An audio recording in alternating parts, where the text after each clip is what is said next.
প্ৰায় 1.5 মাহ অপেক্ষাৰ অন্তত আজি কাউণ্টিং ইতিমধ্যে আৰম্ভ হৈছে আৰু পুৱাই আজি নামঘৰত চাকি দি আশীৰ্বাদ ল'লোঁ আৰু এতিয়া কাউণ্টিং হ'বলৈ গৈ আছোঁ।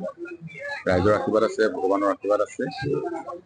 যোৰহাট লোকসভা সমষ্টিৰ জনসাধাৰণে ভাৰতীয় জনতা পাৰ্টীৰ পক্ষত ভোট প্ৰদান কৰিছে আৰু যোৰহাট লোকসভা সমষ্টিৰ আসনখন আমি নৰেন্দ্ৰ মোদী ডাঙৰীয়াক উপহাৰ হিচাপে দিম আৰু ইয়াৰ পৰা আমি নিশ্চিতভাৱে জিকি যাম।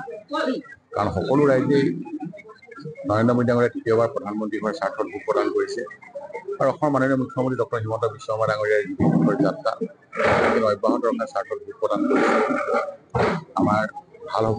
2 ঘণ্টাৰ পিছততো আপোনালোকে সকলো গমেই পাব, জল পটককৈ ওলাই পৰিব। ফাৰ্ষ্ট ৰাউণ্ডৰ আৰু 15-20 মিনিটৰ পিছত ফাৰ্ষ্ট ৰাউণ্ডৰ ৰিজাল্ট আমি গমেই পাম।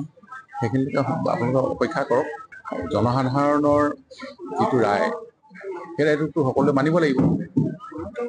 আমাৰ বিশ্বাস আছে